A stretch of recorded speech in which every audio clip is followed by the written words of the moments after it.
X-Bike ist Betreiber für öffentliche Fahrradverleihsysteme.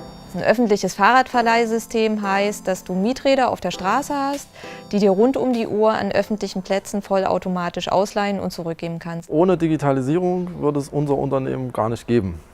Die Kernidee war vielleicht mal einfach nur einen Fahrradverleih zu haben, wo man da sitzt und ein paar Fahrräder verleiht. Aber da kam dann halt schnell die Idee, man macht es zu einem richtigen System.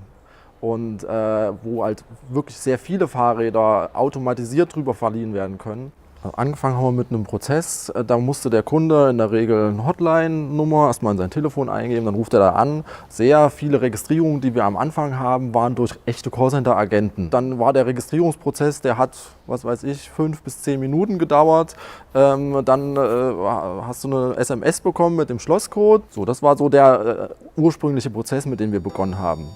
In der App ist es so, dass du entweder einen QR-Code am Rad einscannst oder die Nummer händisch eintippst, also immer dieses Radkennzeichen. Der Service schaut, ist die Werbung richtig angebracht, sind die ausleihfähig, sind die kaputt. Der Servicealltag von den Servicekräften am Anfang haben die sich jeden Morgen so einen Zettel ausgedruckt, wo sie sich überlegt haben, welche Stationen gehe ich denn heute an. Und dann sind sie losgegangen, haben ihre Halbtagstour gemacht. Und wenn sie dann an der Station angekommen sind, ist natürlich schon sehr viel Zeit vergangen. Das heißt, die Hälfte der Räder war schon wieder verliehen. Und da haben wir jetzt eine sehr gute Service-App gebaut, wo der Service-Mitarbeiter bei seinem täglichen Arbeitsprozess mit Live-Daten unterstützt wird, um genau darauf zu reagieren, wie die Situation am Standort gerade jetzt ist.